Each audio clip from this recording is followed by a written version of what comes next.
Sebelumnya, perkenalkan nama saya Sofianida Alhaq dari Prodi Pendidikan Teknologi Informasi. Di sini saya akan menjelaskan proyek saya yang berjudul Tagihan Rumah Sakit. Lebih tepatnya Sistem Informasi Tagihan Rumah Sakit. Nah, di sini pertama saya akan menjelaskan kelas yang pertama itu ada kelas pasien, di mana kelas pasien ini menjadi super kelas di proyek saya ini. Jadi kelas ini tuh berfungsi sebagai fondasi data dari kelas-kelas yang lain. Di dalamnya itu diterapkan prinsip enkapsulasi. Nah, dengan menggunakan akses modifier private pada variabel nama, biaya dokter, dan biaya obat. Nah, lalu di bawahnya itu kita juga menggunakan konstruktor di mana fungsinya itu untuk membuat objek baru. Dan di sini itu menggunakan keyword this itu untuk memetakan parameter input ke variabel kelas. Nah, karena atribut tadi itu bersifat private, kita membutuhkan metode khusus untuk mengambil dan mengubah nilainya, yaitu metode setter dan getter. Nah, di sini sudah terlihat get nama, set nama, get biaya dokter, set biaya dokter, get biaya obat, dan set biaya obat juga. Lalu yang terakhir itu ada metode perhitungan, itu kita menggunakan hitung total base. Ini tuh fungsinya untuk menjumlahkan biaya dokter dan biaya obat, lalu mengembalikan hasilnya sebagai total biaya. Nah, itu yang pasien. Lalu yang kedua, saya akan menjelaskan subclass-nya. Yang pertama tadi superclass, yang ini subclass itu rawat inap. Nah, di kelas rawat inap ini kita kan sebagai anak dari pasien. Jadi di sini tertulis rawat inap extend pasien.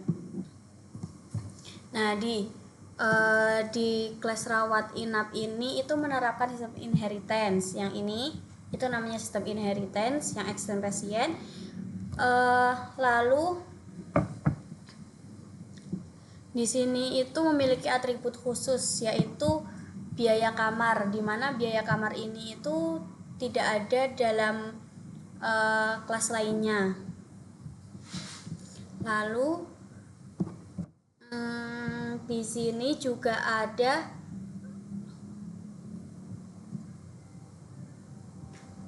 super menggunakan keyword super. Nah, menggunakan keyword super, baris ini tuh untuk memanggil konstruktor milik induknya agar data dasar nama, dokter, obat itu bisa diproses oleh kelas pasien. Ini menggunakan super. Lalu kita juga di sini menggunakan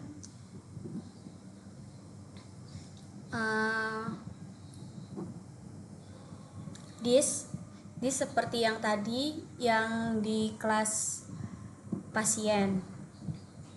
Lalu di sini juga memasukkan kode tampilkan total. Itu kode tersebut menggunakan super hitung total base untuk mengambil hasil hitungan dari induknya. Nah, menggunakan tipe casting integer untuk mengubah angka desimal. Ini menggunakan sistem casting integer untuk mengubah angka desimal menjadi bilangan bulat. Ini kita tulis. Lalu yang kelas ketiga itu ada kelas rawat jalan. Nah, di kelas rawat jalan ini sangat mirip dengan kelas rawat inap, di mana di sini ada atribut khusus, yaitu biaya registrasi. Nah, yang tidak ada di kelas lain. Lalu dalam sini juga ada super menggunakan keyword super, dan itu untuk memanggil konstruktor. Terus habis itu di sini tuh juga menggunakan ini tampilkan total. itu menggunakan super hitung total base ditambah biaya registrasi, dan juga sama juga menggunakan tipe casting integer. Lalu yang terakhir di sini ada main class. Main class ini untuk menjalankan program tersebut. Jadi di sini kita harus mengimport ArrayList sama import scanner. Nah, di sini ArrayList ini itu tuh fungsinya untuk menyimpan daftar pasien secara dinamis. Karena kita menggunakan tipe data induk, yaitu yang kelas pasien tadi, maka ArrayList ini tuh bisa untuk menampung baik objek rawat inap yang ini ataupun rawat jalan. Nah, lalu setelahnya kita akan menuliskan scanner input. Di scanner input ini digunakan untuk menangkap data yang akan diketik oleh pengguna melalui keyboard. Lalu di sini itu juga ada header system seperti ini, itu seperti hanya untuk dekoratif agar tampilan terlihat lebih rapi dan profesional. Lalu setelahnya itu ada input data dasar di sini. Nah, input data dasar ini program itu akan meminta identitas pasien. Ini nama pasien. Lalu menanyakan kategorinya. Jadi menggunakan sistem outprint pasien dan menanyakan suatu kategorinya. Di sini ada rawat inap dan ada yang pertama itu inap, pilihan kedua itu jalan. Di sini kita menggunakan integer pilihan untuk memilih antara pilihan 1 dan pilihan 2. Lalu ini juga menggunakan header system lagi sebagai dekoratif agar lebih rapi. Lalu setelah keluar ini nanti kita membuat sistem outprint untuk biaya dokter dan biaya obat. Di rawat jalan sama rawat inap nanti itu tuh juga ada biaya dokter sama biaya obat. Nah, perbedaannya itu di sini. Nah, penggabungan berdasarkan jenis perawatan. If jika kita memilih pilihan 1 yaitu rawat inap, maka sistem akan mengeluarkan biaya kamar. Nah, lalu jika selain pilihan 1 atau pilihan 2, sistem itu akan mengeluarkan rawat jalan, yaitu biaya registrasi, menambahkan biaya registrasi. Nah, lalu di sini untuk mencetak struk ya, cetak header struk itu ada nama, misalnya rawat jalan. Lalu kita akan menampilkan totalnya. Nah, ini juga header system dan sekian. Ini metode untuk mempercantik tampilan struk saja biar lebih jelas.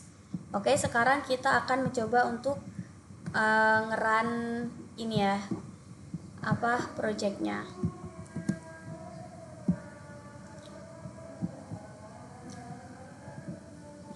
Nah, di sini bisa terlihat keluar sistem informasi tagihan rumah sakit. Di sini saya akan menuliskan nama pasien. Misalnya nama pasiennya Sasa. Lalu status perawatan, di sini kita bisa memilih rawat inap ataupun rawat jalan. Saya akan menjelaskan keduanya ya. Yang pertama kita pilih rawat inap dulu, itu mengetik nomor 1. Lalu di sini akan keluar input rincian biaya dokter. Misalnya biaya dokter itu 200.000. Lalu setelahnya akan keluar biaya obat. Biaya obat misalnya 250. Lalu karena ini rawat inap, dia akan keluar biaya kamar. Biaya kamarnya misal 150. Nah, udah di terakhir akan muncul struk tadi, seperti struk tadi, dan di sini sudah terhitung totalnya dari biaya dokter, biaya obat, dan biaya kamar. Lalu yang kedua kita akan mencoba untuk pilihan kedua ya. Di pilihan kedua ini sama, nama pasien keluar misalnya Rara. Lalu status perawatan kita pilih rawat jalan. Biaya dokter misal 150. Lalu biaya obat 200. Nah, karena ini rawat jalan, dia tidak ada untuk bayar kamar kan, jadi dia akan keluar biaya registrasi. Nah, biaya registrasi ini mungkin 100 ya. Lalu kita enter lagi dan di sini keluar juga ringkasan tagihan rumah sakit dengan nama dan jenis layanannya yang jelas. Lalu di sini juga terlihat total biayanya berapa, sudah terlihat. Oke, sekian penjelasan dari saya, semoga bisa dipahami. Terima kasih.